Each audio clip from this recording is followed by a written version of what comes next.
Producer గారికి నమస్కారం. Oh my God, అందరికీ నమస్కారం. ముందుగా నాకు ధన్యమైన జన్మనిచ్చి నన్ను మీ అందరి గుండెల్లో ఆయన ప్రతిరూపంగా నిలిపినందుకు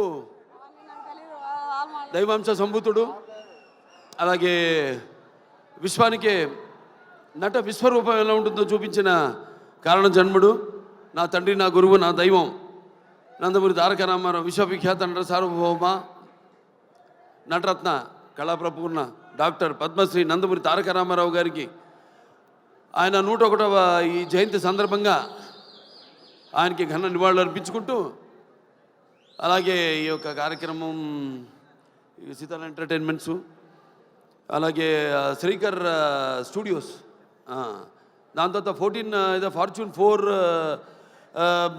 సినిమాస్, బాగుంటుంది, కన్ఫ్యూజన్ పెట్టారే. ఇది ఎవరినైనా మనం అన్స్టాపబుల్లో పిలిచి అడగాలి ఈ క్వశ్చన్. ఈ సినిమా ప్రొడ్యూసర్లు ఎవరిని? ఈ 3 పేర్లు చెప్పినోడికి మనం ఫస్ట్ ప్రైజ్ ఇస్తాం. నేను మరి ఈ 3 పేర్లు చెప్పే వరకు టెన్షనే నాకు కూడా. ఎన్ని సినిమాలు చేసినా కూడా మళ్ళీ ఒక సినిమాలో డైలాగ్ చెప్పాలని అంతే టెన్షన్ నాకు. అదే కాపాడుతుంది అనుకుంటా. అంటే ప్యాషన్ సినిమా అంటే. ఈ గ్యాంగ్స్ ఆఫ్ గోదావరి సినిమా నిర్మాత మా వంశీ గారికి, నాకు వంశీ గారికి, అలాగే ఎవరు మన సాయి సౌజన్య గారికి, అందరికి కూడా నన్ను అంటే ఈరోజు విశేషం. అందుకే నేను ఎవరికి ఏం చెప్పుకోకర్లేదు. ఏంటంటే నాన్నగారి 101వ ఈ యొక్క జయంతి సందర్భంగా జరుగుతుంది కాబట్టి ఇది ఒక పండగ. అటు మనకి సంక్రాంతి, లేకపోతే ఈ వేరే ఉగాది ఎలాగో అలాగే ఒక మే 28 ప్రతి సంవత్సరం అందరూ అంటే అన్నిటికీ అతీతంగా జరుపుకునే పండగ రామారావు గారి యొక్క ఈ జయంతి. అటువంటి సందర్భంగా ఈరోజు ఈ కార్యక్రమంలో పాల్గొనడం నా అదృష్టంగా భావిస్తున్నాను. ఎందుకంటే ముందుగా నేను చెప్పుకోవాల్సింది మా సోదరుడు విశ్వక్సేన్ గురించి. ఎక్కడున్నావా ఏట్రా విశ్వక్సేన్? ఒక తల్లి కడుపున పుట్టకపోయినా ఎవరన్నా మమ్మల్ని కవలలే అంటారు బయట చూస్తే. ఒక తల్లి పేగులు పంచుకు పుట్టకపోయినా పైగా మంచి ఎరుపు చొక్క, ఇవాళ మంగళవారం, మంచి కుచుడికి ఇష్టమైన రంగు, నువ్వేమో అమ్మవారికి అంటావు, అమ్మవారికి కూడా మంచి రంగు. సరే, అటువంటిది చాలా కొంతమందిని నేను చాలా సన్నిహితంగా ఉంటాను ఇండస్ట్రీలో.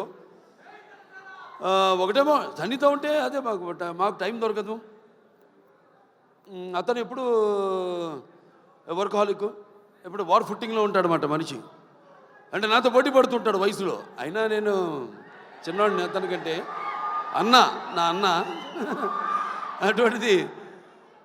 మరి అతని ఒక ప్యాషను, సినిమా అంటే ఒక ప్యాషను. చూసాం జర్నీ అతనిది మొదటి సినిమా నుంచి కూడా ఒక్కొక్క సినిమాకి నేను అదే ప్రయత్నిస్తుంటాను. అదే మా ఇద్దరిలో ఉన్న ఎక్కువ స్వారూప్యం. అంటే ఏదో కొత్తదనం ఇవ్వాలి అని మన మొదటి సినిమా నుంచి కూడా జర్నీ చూసాం. సినిమాకి తేడా, సినిమా పాత్రకి, అలాగే వెనకాల నేపథ్యాలకి తేడా. సో అది నాకు ఒకటి నచ్చింది అతనిలో. ఉడుకు రక్తం, ఆ దూకుడుతనం, అది ఏదైతే నాలో ఉందో. అలాగే సరే, ఇక మిగతా ఈ సినిమా టైటిల్ చాలా విచిత్రంగా ఉంది. అది గ్యాంగ్స్ ఆఫ్ గోదావరి అంది. అంటే నాకు తెలియదు గ్యాంగ్స్ ఆఫ్ గోదావరి ఇది అంటే. అందరు కూడా అలాగే ఉండాలి ప్రతి సినిమా కూడా. ఇప్పుడు గుప్పిడిప్పితే ఏముంది, ఏమి లేదు. ఆ ఎగ్జైట్మెంట్ సినిమా విడుదలయ్యి మనం మొదటి రోజు థియేటర్కి వెళ్ళి చూస్తున్నప్పుడు సినిమా మనం పొందే ఆ యొక్క ఎగ్జైట్మెంట్ కనిపిస్తుంది సినిమా టైటిల్లో, గ్యాంగ్స్ ఆఫ్ గోదావరిలో. ఎందుకంటే నేను చాలా సినిమాలు నేను చేసిన సినిమాలు అక్కడ అటు ఉభయ గోదావరి జిల్లాలో. అంటే గోదావరి అటు ఉంటుంది, ఇటు ఉంటుంది. అప్పుడు మేము పూడిపల్లి పోయేవాళ్ళం. ఇటు వెళ్తారేమో వెస్ట్ గోదావరి నుంచి అటేది కొవ్వూరు, దొమ్మేరు, అటు నుంచి మన పోలవరంకి వెళ్ళే దారిలో అక్కడ లాంచ్ ఎక్కి వెళ్ళేవాళ్ళం, లేకపోతే ఇటు పేపర్ మిల్ మీదుగా అటు వెళ్ళేవాళ్ళం. ఇది మన సీతానగరం, జగన్నాథపురం, లేకపోతే అట వంగలపూడి, పురుషోత్తపట్నం అటు వెళ్ళేవాళ్ళం. మరి ఇదేంటో ఈ సినిమా చూడటానికి బ్రహ్మాండంగా ఉంది. సినిమాల్లో గోదావరి అందాలతో పాటు మరి చూడటానికి ఎంతో ఎమోషనల్గా మంచి కిక్ ఇచ్చే సినిమాలా ఉంది. డెఫినెట్గా బాగుంటుంది సినిమా. ఎందుకంటే ఇద్దరు కలయిక, ఒకటేమో నిర్మాత, అలాగే మా సోదరుడు విశ్వక్సేన్. కొత్తదనం ఇప్పుడు ఇవ్వాలి, అది మా నాన్న దగ్గర నుంచి నేను కూడా నేర్చుకుంది. ఎప్పుడు మనం ముందే ఇవ్వాలి, ఎప్పుడు మనం ఇస్తే తప్పకుండా ప్రేక్షకులు ఆదరిస్తారు, అది కనిపిస్తుంది. అలాగే మా దర్శకుడు కృష్ణ చైతన్య, బాబా దీర్ఘాష్మణ్, ఈయన నేను బాలకృష్ణుడిని, ఈయన కృష్ణ చైతన్య, అది తేడా. జుట్టు నేసింది. ఇంతకుముందు అయితే రౌడీ ఫెలో మా నారా రోహిత్తో, దాని తర్వాత చల్మోహన్ రంగా నితిన్తో 2 సినిమాలు డైరెక్ట్ చేశారు. మంచి శుశ్రూషం ఎవరు మన త్రివిక్రమన్ గారి దగ్గర. సో డెఫినెట్గా 2 సినిమాలు బాగా ఆదరించారు. ఈ సినిమా తప్పకుండా ఆదరిస్తారు, హిట్ అవుతుంది ఈ సినిమా. అలాగే ఇక మా ఇద్దరు గుమ్మలు ఉన్నారు ఇక్కడ, నారి నారి నడుము మురారి. ఇటు రామ్మ, ఆ ఇద్దరు మొత్తం నువ్వు రా.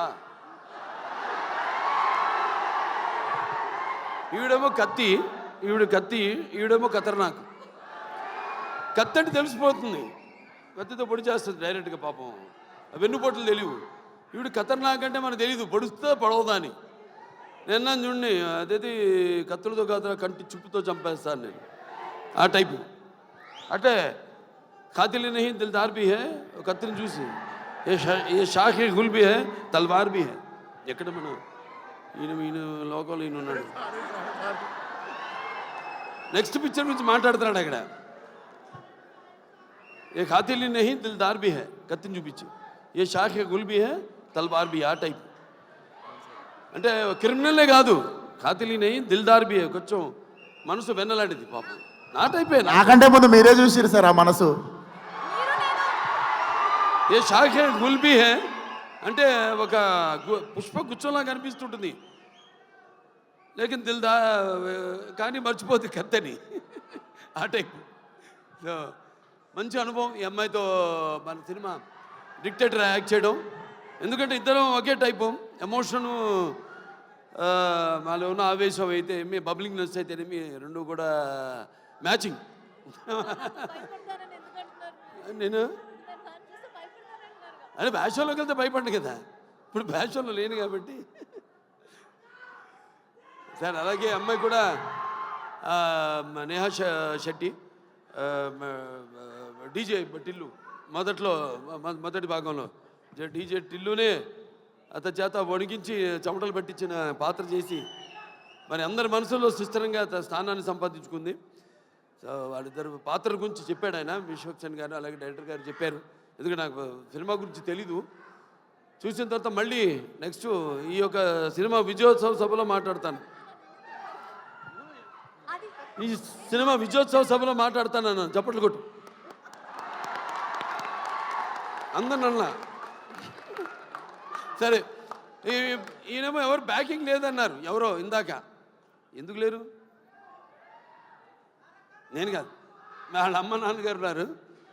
వాళ్ళ నాన్నగారికి చెప్పక్కర్లా, జెమ్మాలజిస్టు, జాతకాలు, వాస్తులు, బ్యాకింగ్ ఉంది కదా, కరాటే.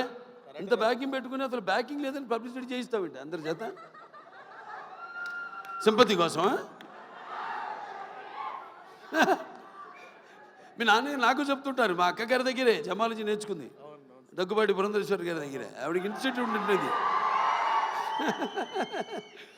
అలాగే మన ఇద్దరిని కాపాడేది ఏంటంటే దైవం, భక్తి. అవునవునేంటి, పొద్దున్నే లేచి పూజ చేస్తా నేను, 1.5-2 గంటలు చేస్తా పూజ, 3ంటికి లేచి.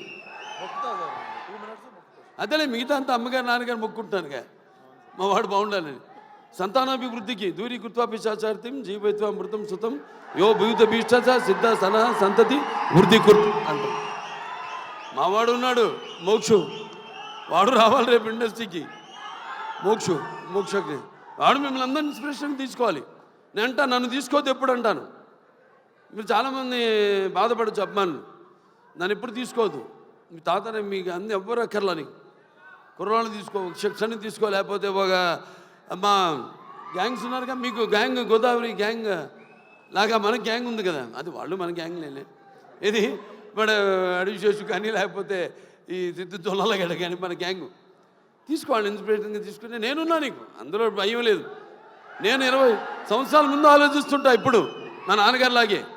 జనం అనుకునేదానికంటే ముందు, కోరుకునేదానికంటే ముందే. ఎందుకంటే మేమంతా అయితే నిత్యావసర వస్తువులు లాంటి వాళ్ళం. ఎలాగైతే మనం ఈ దైనందిన కళాపాలలో సతమతమవుతూ అన్న అవసరాలు పాతూ సినిమాను కూడా మనం ఎంచుకున్నాం ఒక అవసరంగా. మనం అంటే నిత్యావసర వస్తువులో మనం ఎప్పుడు కనబడుతూ ఉండాలి, ఏదో ఒక కొత్తదనం అందిస్తూ ఉండాలి. అదే నాన్నగారి దగ్గర నేను నేర్చుకుంది. అదే మా తమ్ముడు కూడా అన్న కూడా ఫాలో అవుతున్నాడు. అదే మా ఇంకో చిన్న ఉన్నాడు మోక్షు, రేపు అతను కూడా ఫాలో అవుతాడు అతను అని. సో ఎవరైనా ఏదైనా మారుతున్న కాలానికి అనుగుణంగా మనం ఇవ్వాలి. అలాగే ఈ సినిమా ఇంకెవరు, ఆనందరాజు గారు మిమ్మల్ని ఏదో ఒక సూపర్ మ్యాన్గా రమ్మన్న గెటప్లో మీరేంటి ఇలా వచ్చారు? ఈ ప్రపంచంలో డ్రాయర్ పైన వేసుకునేది ప్యాంటు మీద ఒక సూపర్ మ్యాన్ ఒకడే. సరే, దాని తర్వాత ఎవరు ఏమండవే ముందు అసలు మైండ్ మాడదు. Yuvan Shankar Raja music director. అదే ఇళయరాజా గారు, ఆయన వాళ్ళ అబ్బాయి. సరే, నాకు మా 3 సినిమాలు చేశారు ఆయన, ఇళయరాజా గారు. 3 చాలా తక్కువ, మా పండితుడు ఆయన. ఇది ఫస్ట్ ఆదిత్య 369, తర్వాత రక్తాభిషేకం, దాని తర్వాత శ్రీరామరాజ్యం అట్లా. మరి డెఫినెట్గా ఏదైనా క్యాప్టెన్ ఆఫ్ ద షిప్ మా డైరెక్టర్ కృష్ణ చైతన్య. అందరి నుంచి ఆర్టిస్ట్ దగ్గర నుంచి అయితేనేమి ఇతను కంట్రోల్ చేయడం కష్టం. ఎంతవరకు తీసుకోవాలో, ఎంతవరకు కంట్రోల్ చేయాలో తెలిసిన క్యాప్టెన్ ఆఫ్ ద షిప్. అంటే ఏటువాలుగా ముత్యాలు దొరుకుతుంటే చూడడానికి ఎంత అందంగా ఉంటాయో, అలాగే ఆర్టిస్ట్ నుంచి వాళ్ళ హావభావాలు రాబట్టుకునే సత్తా ఉండేది మన దర్శకుడి దగ్గరే. అలాగే ఎవరి దగ్గరైనా సరే పాటలు ఏమైనా మన నేటివిటీ అక్కడ పేరుంది, బ్రాండ్ నుంచి మనం లాగాల్సింది మన దీనికి అనుగుణంగా మనకున్న ఈ పరిసరాలు, వాతావరణం, దానికి అనుగుణంగా రాబెట్టుకునే బాడీలు అన్నీ. డెఫినెట్గా పిక్చర్ చాలా బాగుంటుంది తప్పకుండా. ఎందుకంటే మొత్తం అందరూ కూడా బాగా గేరప్ అయి ఉన్నారు. అందరు కూడా ఇక్కడ ఇక మా మాస్టర్ గారు ఉన్నారు, ఇక్కడ భాను మాస్టరు, అలాగే యశ్ మాస్టరు. ఏం యశ్రా, నువ్వు నాతో పని చేయలేదని సెకండ్ అవ్వా?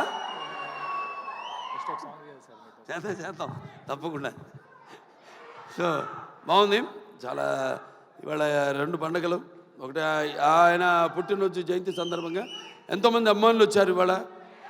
అటు విశ్వక్సేన్ గారి అభిమానులు, నా అభిమానులు, అలాగే కళా పోషకులు, కళా ప్రేమికులు, అలాగే విఘ్నులు, ప్రాజ్ఞులు, అలాగే press, print and media, print and ఈ యొక్క డిజిటల్ మీడియా అంతా కూడా వచ్చున్నారు ఇక్కడికి. అందరు కూడా నా కృతజ్ఞతలు తెలియజేసుకుంటూ తప్పకుండా ఈ సినిమా త్వరలో ఒక మంచి కాంబో కూడా అనౌన్స్ చేయబోతాం. డిజిటల్ అండ్ శాటిలైట్ మనకు కూడా మంచి ఒక కాంబో ఉంది ఒకటి. అదే తర్వాత ఇస్తాం, అనౌన్స్ చేస్తాం తర్వాత ఏంటో అది. అందరు కూడా పనిచేసిన వాళ్ళందరూ కూడా ముందుగానే పిక్చర్ చూడగానే తెలిసిపోయింది. పిక్చర్ ఒక అంటే అన్నం మొత్తం ఉడికిందో లేదో చూడక్కర్లా, ఒక మెతుకు చూస్తే చాలు. మొత్తం చేయి పెడితే చేయి కాలుద్ది, ఒక మెతుకు చూస్తే తెలిసిపోతుంది అన్నం ఉడికిందా లేదా అనేది. అలాగే సినిమా ట్రైలర్తోనే తెలిసిపోతుంది. అలాగే మా నిర్మాత ఆయన ఎంతో అభిరుచి గల, ఇప్పుడు నేను సినిమా చేస్తాను ఆయన ప్రొడక్షన్లో, ఎంతో అభిరుచి గల మంచి నిర్మాత. అండ్ ఎంత సినిమా లేట్ అయినా అనివార్య కారణాల వల్ల దేనికి ఆయన కాంప్రమైజ్ కాకుండా సినిమా బాగుండాలి. అందుకే ఇవాళ ఉన్న అంటే మంచి మంచి సినిమాలు వస్తున్నాయి కాదన్నాం, అన్నీ మంచి సినిమాలే, అన్నీ బాగా చాలా జాగ్రత్తగా వాళ్ళు దగ్గర పెట్టుకుని చేస్తున్నారు ఇప్పుడు సినిమాలు అందరూ కూడా. బట్ అటు అన్ని సినిమాలు అంటే ఒకటి చిన్న పెద్ద సినిమా అని చెప్పను, సినిమా సక్సెస్ అయితే అది పెద్ద సినిమానే, పెద్ద సినిమా ఫ్లాప్ అయితే అది ఫ్లాప్ సినిమానే, అంతే కదా. సో ఏదైనా ఒక మంచి ప్యాషన్తో సినిమాలు తీసే నిర్మాత ఎక్కడున్నాడు వంశీ గారు. సో తిరుక్కర్మన్ గారి బ్యాకింగ్ అన్నీ ఉన్నాయి, ఒక రైటర్సు అందరూ, ఒక ప్రొడక్షన్ హౌస్ ఇది. ఒక హౌస్ అంటే కూడా ఒక ప్రొడక్షన్ హౌస్. అన్ని బ్యానర్ల పేర్లు చెప్పాను ఏమేమి ఉన్నాయో, సితార్ ఎంటర్టైన్మెంట్ చెప్పాను, అలాగే శ్రీకర్ స్టూడియోస్ చెప్పాను, అలాగే 14 ఫార్చ్యూన్ 4 స్టూడియోస్ సినిమాస్ చెప్పాను. సో అందరూ కూడా ఉన్నారు కాబట్టి డెఫినెట్గా ఇది కొత్త వాళ్ళకు కూడా మంచి అవకాశం ఇవ్వడానికి ఒక మంచి వాళ్ళందరికీ ప్రోత్సాహం ఇస్తారని అనుకుంటూ సరే సినిమా కూడా మంచి ఎప్పుడు ఫస్ట్ కదా May 31 చెప్పాడు ఆయన సెంటిమెంట్. ఎక్కడున్నాను ఒక్కొక్కరు ఎత్తుకోవాల్సి వస్తాను, అది బాగా మాట్లాడావే అంతే, అక్కడ ఇంకా ముందుకు రాకు, ఇంకా మళ్ళీ మైకి లాక్కునేవు. నేను ఎక్కువసేపు మాట్లాడాను అనుకున్నా. సరే సరే ఫైనల్గా సో ఓకే, అందరికీ సెలవు. సినిమా చూడండి, రేపు థియేటర్లో 31 రిలీజ్ అవుతాను సినిమా. ఆయన మొదటి సినిమా కూడా ఏమంటే 31 కూడా ఆయన సినిమా ఫస్ట్ పిక్చర్ రిలీజ్ అయింది ఫలక్నామా. ఇప్పుడు మళ్ళీ అనుకోకుండా ఇది కాకతాళీయమో యాదృచ్ఛికమో ఈ సినిమా కూడా 31 రిలీజ్ అవుతుంది, May 31. సో సినిమా చూడండి అందరూ తప్పకుండా. సినిమా చూస్తుంటే అన్నీ ఉన్నాయి, అన్నీ పంచపక్ష పరమాన్నం అంటాం, ఇస్తర్లో వడ్డించిన అన్నీ, ఏది ఉగాది పచ్చడిలాగా. సో డెఫినెట్గా ఈ పిక్చర్ మీ అంచనాలకి నా అంచనాలకు కూడా తక్కువ కాకుండా అందరినీ కూడా అనుకున్నంత స్థాయిలో సినిమా ఘన విజయం సాధించాలని మనస్ఫూర్తిగా కోరుకుంటూ నన్ను పిలిచినందుకు మరొకసారి నా ధన్యవాదాలు తెలియజేసుకుంటూ నేను సెలవు తీసుకుంటున్నాను.